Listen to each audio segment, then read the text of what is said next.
Hey guys, it's Chrysler Boy, and today we're gonna Tell them to bring me my money. Yeah.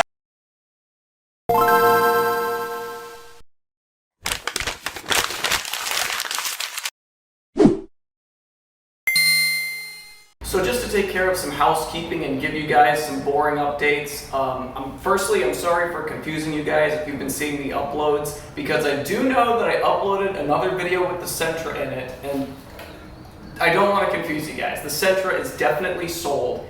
I just have a few videos that are still left behind from it, with like a couple mods, and then that one comparison video that I showed you. So if you still want to see Sentra stuff, you can stick around. There's still going to be 2 more videos with Sentra stuff in it, and then the Miata is going to take over. But I have filmed this very recently. If you want a way to tell, it's my facial hair. Like, I got a mustache and a beard now. I did it in the older videos. Simple as that.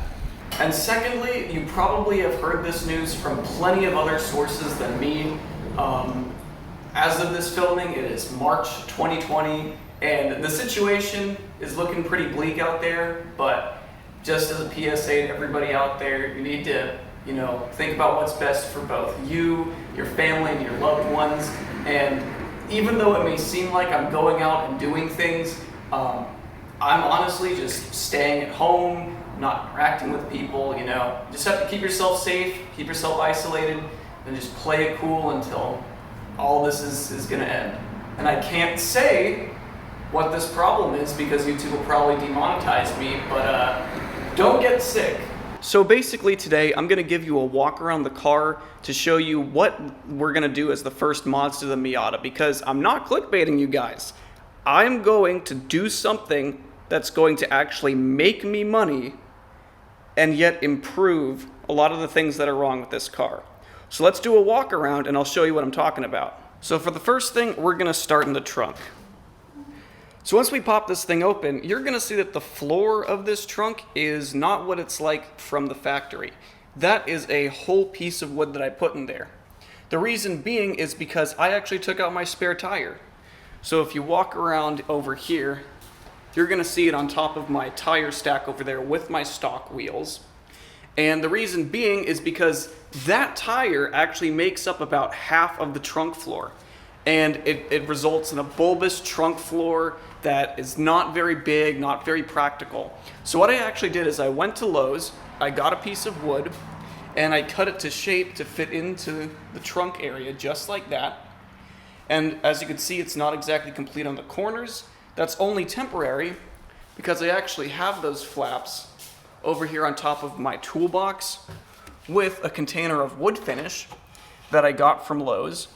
And what's cool about this is it'll actually match the wood trim that I have on the interior, if it'll focus. So as you can see, we're gonna hit that wood with a tasteful colonial maple, and I'll reattach these parts of the floor by using some hinges. And then we should have a custom wooden trunk floor that will allow me to sell my factory trunk mat for $50 when I was able to get all of the wood and polish for about $12. Now problem 2 also has to deal with wood, so you can start drinking now to take a drink every time I say the word wood. So if we go into my interior, as you can see, there's not much of an issue with the authentic wood that we have here on the steering wheel, or that we have here on the shift knob, or even the more worn stuff that you'll find on the handbrake handle. But the most egregious thing ever, which is a sin to all that we know and love for humanity, is this awful, awful wood trim that surrounds the radio and the shifter. I kid you not that there are 90s cars from General Motors that have more real-looking fake wood than that crap over there. The next thing has to do with these air vents. As you can see, they seem to be real nice because you can aim them wherever you want, and they look like little targets, which is so cute. Only problem is that these are eyeball vents, which means that as they wear out in time, you go over one bump on the road, it's not pointing to where you want it to point anymore. I mean, it's expected that once things get older in life, they're just going to become floppy, they're not going to be as erect and ready to perform when you need them to. So as you can see, these are going to need some help. The age has gotten to them. They're just going to give it a blue pill, give it a good fix. So after that, I take you down into the pedal box, because as you can see, the brake and clutch have been pressed for about 20 years, which means that the rubber on them is looking a little bad. I mean, that's real worn out, so it's something we could fix relatively easily. And then lastly, I take you underneath the hood because the oil dipstick has nothing to grab onto except for that plastic little nub over there, which is perfect if what you like doing is searing your fingertips at 9,000 degrees in order to give them a buttery, flaky crust. But folks, what we have on this end table right here will be our solutions. These are some new rubber pads to put on top of the pedals. This is some silver colored trim from the same vintage of Miata, which is just from a lower trim actually, but still looks classier than the fake wood. And then these are air vents that are from a 2006 to 2010 Jeep Commander, if you believe that. I'll explain more on how these will fit.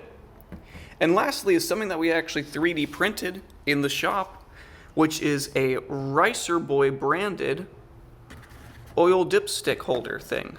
Now I'm already hearing the voices now. Robert, you have not explained to us how you're going to profit off of actually putting new parts in your interior. Well, we're going to start with the things that are going to make us the most money. So believe it or not, people actually prefer these factory vents to the new vents that I'm going to be putting in. So we're going to remove these first and list them on eBay to sell them once they're out. Also, quite unbelievably, there's people out there who actually prefer this fake wood trim to the silver stuff that I'm going to be putting in. That's another thing we're going to sell in order to profit off of all the new stuff we're going to be putting in. That's right. Believe it or not, people, you can make a ton of money selling car parts online. In fact, I've been able to get all this stuff for the Miata because I still had some parts from the Sentra lying around. I was originally going to install a new exhaust manifold on the Sentra and a new radiator on it, but I ended up not getting around to them once my car started burning a quart of oil every 100 miles. But surprisingly, I was actually able to sell these parts months later for a pretty massive profit. I actually got my Mishimoto radiator for a discount because they gave me a sponsorship. And I guess because I'm such a good representative of their brand, I never ended up installing it.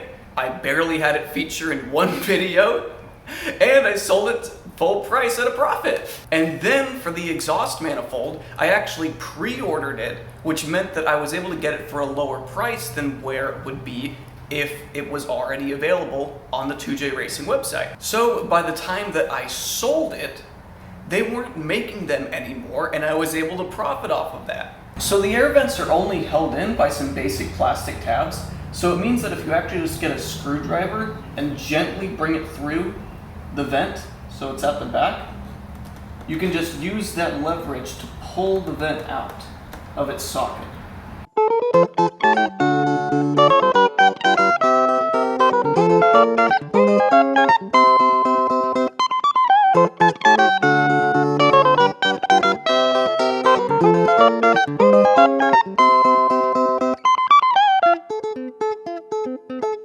So despite the easy explanation I gave for the air vents, I'm going to temporarily give up on them because they sag yet are fossilized in place. And we'll now move on to the fake wood trim, which just begins with removing the beige trim panel around the shifter trim, which just requires removing the pop tab on this side and the other side, and then two screws which are hidden inside the center console compartment. So after being considerably more difficult than I was expecting, we have the center console free. So the other things that I didn't mention that you have to do is you have to take off the gear knob, obviously. And you have to remove the window switches, which is basically impossible because they're made of a very brittle plastic. You also have to unplug the cable that goes to them. And as if that's already not enough, there's a hidden screw in the middle. And that hole to the right of the hidden screw, there's a plastic nub that helps secure the wires in there. So also make sure to remove that. Then with the 5 screws removed along with the shift knob, you can take this out.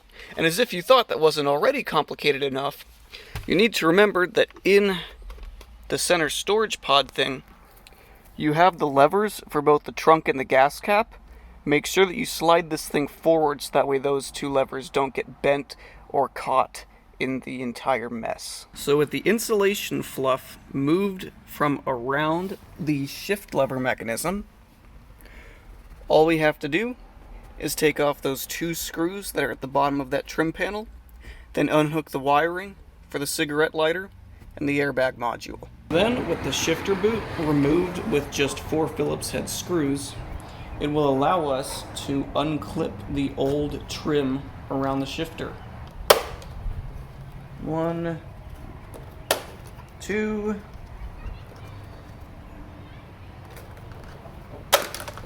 3, 4. I see ugly trim no more. And as you can see a little moment later, we got the new silver trim on.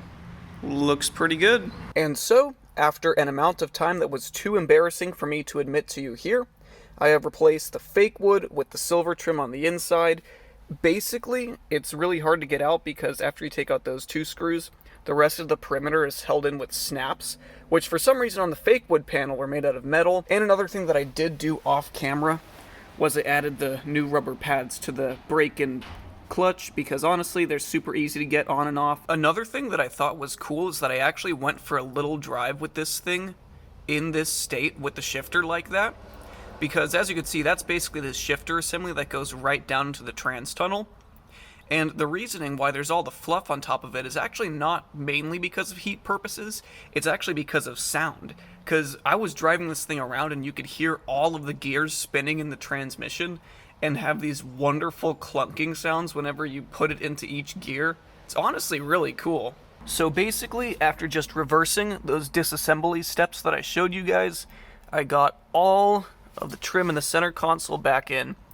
I am deliberately not showing you the window switches because I was an idiot and I massacred that brittle plastic with a flathead screwdriver, so I'm gonna find a fix for that. Just as easy as pressing that on, he do be looking kind of fresh dough. So I ended up saving the worst for last for putting in these air vents, but I figured I'd take a moment to tell you about how you can swap the air vents in your Miata if you're thinking of doing this, because these circular vents are actually the same diameter in the Miata as in the 3rd generation Mitsubishi Eclipse and the 2006 to 2010 Jeep Commander.